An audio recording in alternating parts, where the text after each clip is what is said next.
നമസ്കാരം. സ്ഥാനാർത്ഥിക്കൊപ്പം എന്ന പരിപാടിയിലേക്ക് ഏവർക്കും സ്വാഗതം. ഇന്ന് നമ്മൾ കൊല്ലം കോർപ്പറേഷൻ്റെ 15-ാം ഡിവിഷൻ ആശ്രാമം എന്ന് പറയുന്ന സ്ഥലത്താണ്. ആശ്രാമത്തെ UDF സ്ഥാനാർത്ഥി ശ്രീ മണികണ്ഠൻ നമ്മളോടൊപ്പം പ്രതികരിക്കുന്നു. നമസ്കാരം. ഞാൻ കൊല്ലം കോർപ്പറേഷൻ 15-ാം ഡിവിഷൻ ആശ്രാമം വാർഡിൽ ജനവിധിയിടുകയാണ്. ഞാൻ കുറേ കാലം ദീർഘകാലമായി ഇവിടുത്തെ പോസ്റ്റ്മാനായിരുന്നു. അതുകൊണ്ട് ഈ പ്രദേശം നന്നായി എനിക്കറിയാം. പ്രദേശത്തിലെ വോട്ടർമാരെ എന്നെ നേരിട്ടറിയാം. ഇവരോട് നല്ലൊരു ബന്ധമുണ്ട്. അത് വോട്ടായി ഭരിക്കും എന്നെനിക്കൊരു വിശ്വാസമുണ്ട്. പിന്നെ കഴിഞ്ഞ കാലങ്ങളിലെ കൗൺസിലർമാർ ചെയ്യാൻ പറ്റാത്ത അവരെ കൊണ്ട് കഴിയാൻ പറ്റാത്ത കുറേ കാര്യങ്ങൾ നമ്മൾ വാർഡിൽ ചെല്ലുമ്പോൾ നമുക്ക് കേൾക്കാൻ കഴിയും. അപ്പോൾ തീർച്ചയായും അതിന് അവരോടൊപ്പം നിന്ന് വോട്ടർമാരുടെ കൂടെ നിന്ന് തന്നെ എന്നെ ചെയ്യാൻ സഹായം നമ്മൾ ചെയ്യും എന്ന് ഞാൻ ഉറപ്പ് നൽകുകയാണ്. ഞാൻ കലാരംഗത്ത് പ്രവർത്തിക്കുന്ന ആളാണ്. ഞാൻ നിരവധി ഷോർട്ട് ഫിലിമുകൾ ചെയ്തിട്ടുണ്ട്. നിരവധി അവാർഡുകളും മേടിച്ചിട്ടുണ്ട്.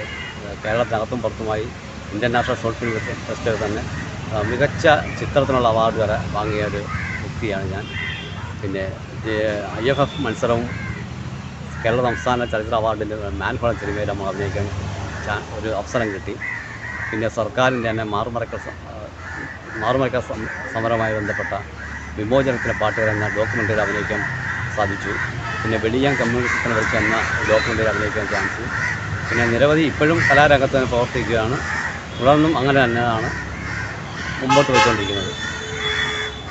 ബഹുമാനപ്പെട്ട വോട്ടർമാർ, നിങ്ങൾ എന്നെ വിജയിപ്പിക്കുകയാണെങ്കിൽ ബഹുമാനപ്പെട്ട നമ്മളെ കൊല്ലം MP ബഹുമാനപ്പെട്ട പ്രേമചന്ദ്ര സാറിൻ്റെ ഫണ്ടിൽ നിന്നുള്ള ധനസഹായം ഈ വാർഡിന് വേണ്ടി വിനിയോഗിക്കും എന്ന് ഞാൻ ഉറപ്പ് നൽകുന്നു.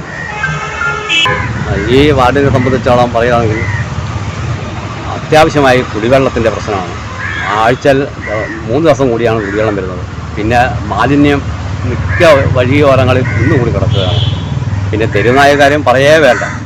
പുറത്തിറങ്ങാൻ പറ്റാത്ത ഒരു അവസ്ഥയാണ് ഉള്ളത്. റോഡിൻ്റെയും അവസ്ഥ പറയാതെ തന്നെ അറിയാമല്ലേ. കുണ്ടും കുഴിയും കട്ടും കെട്ടും എല്ലാം കിടക്കുന്നത്. ഇതിനെല്ലാം ശാശ്വത പരിഹാരം കാണും എന്ന് ഞാൻ ഉറപ്പ് നൽകുന്നു. ഈ സീറ്റ് RSP പരമ്പരാഗതമായി മത്സരിച്ചുകൊണ്ടിരിക്കുന്ന കൊല്ലം മുനിസിപ്പാലിറ്റി ആയിരുന്ന കാലം മുതൽ ഞങ്ങളുടെ ഇവിടുന്ന് മത്സരിച്ച ശങ്കരനാരായണപിള്ള സാറ് കൊല്ലം മുനിസിപ്പൽ ചെയർമാനായിട്ടുണ്ട്.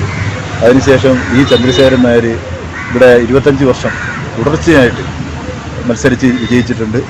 അതിനുശേഷം MS ബാബു ഇവിടെ 5 വർഷം കൗൺസിലറായിരുന്നിട്ടുണ്ട്. അതിനുശേഷം P ശ്രീകുമാരി ഈ ഡിവിഷനിലെ കൗൺസിലറായിരുന്നു. അതിനുശേഷമാണ് ഞങ്ങൾക്ക് കഴിഞ്ഞ 2 അവസരത്തിൽ ഞങ്ങൾക്ക് ഈ സീറ്റ് ഞങ്ങളുടെ കയ്യിൽ നിന്ന് നഷ്ടപ്പെടുകയുണ്ടായി. ഈ പ്രാവശ്യം ഈ സീറ്റ് ഞങ്ങൾ തിരിച്ചു പിടിക്കും.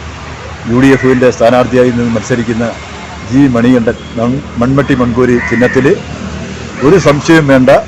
13-ാം തീയതി റിസൾട്ട് വരുമ്പോൾ മണികണ്ഠൻ ഇവിടെ വിജയിച്ചിരിക്കും. ത്തിലുള്ള ഒരു പ്രവർത്തനമാണ് ഇവിടെ നടത്തിക്കുന്നത്.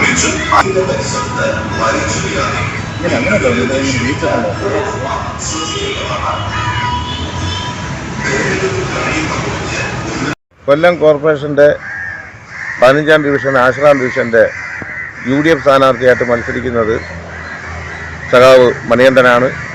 മണികണ്ഠൻ RYF-ലൂടെ പാർട്ടിക്കാരനായി വളർന്നു വന്ന ഒരു പാവപ്പെട്ട സഖാവാണ്. ഇപ്രാവശ്യം എല്ലാവരും മണികണ്ഠനെ മൺമട്ടിയും മൺകൂരിയും അടയാളത്തിൽ വോട്ടുകൾ രേഖപ്പെടുത്തി വിജയിപ്പിക്കണമെന്ന് അഭ്യർത്ഥിക്കുന്നു. കഴിഞ്ഞ 10 വർഷത്തിന് ശേഷം ഇവിടെ ചാർജ് എനിക്കാണ് തന്നിരിക്കുന്നത്. സ്വാഭാവികമായിട്ടും ഇവിടെ നല്ലൊരു രാഷ്ട്രീയ ഫൈറ്റിങ് LDFും UDFുമായിട്ടാണ്. അതുകൊണ്ട് ബഹുമാനപ്പെട്ട സംവിധായകരും നാട്ടുകാരും ശ്രീ സഖാവ് മണികണ്ഠനെ വിജയിപ്പിക്കുന്നതിന് വേണ്ടിയുള്ള പ്രവർത്തനത്തിൽ വ്യാപൃതരാകണമെന്നും മൺമട്ടി മൺകൂരി അടയാളത്തിൽ വോട്ട് രേഖപ്പെടുത്തി വിജയിപ്പിക്കണമെന്നും വിനീതമായി അഭ്യർത്ഥിക്കുന്നു. ഞാൻ കഴിഞ്ഞ കാലങ്ങളിൽ ഇപ്പോഴും RSP പ്രവർത്തകനാണ്. ഞാൻ RYFൻ്റെ യുവജന സംഘടന RYFൻ്റെ ടൗൺ ലോക്കൽ ജോയിൻറ്റ് സെക്രട്ടറിയായി മണ്ഡലം കമ്മിറ്റി അംഗമായി പ്രവർത്തിച്ചുകൊണ്ടാണ്. ഇപ്പോൾ പാർട്ടി എന്നോട് ഇങ്ങനെ ഒരു നിർദ്ദേശം വെച്ച് തീർച്ചയായും ഇരു കൈകൊണ്ട് അത് ഞാൻ സ്വീകരിച്ച് ഇനിയുള്ള കാലവും പാർട്ടിയോടൊപ്പം തന്നെ നിൽക്കും എന്നൊരു ഉറച്ച ഒരു ഉറപ്പാണ് ഞാൻ നൽകുന്നത്.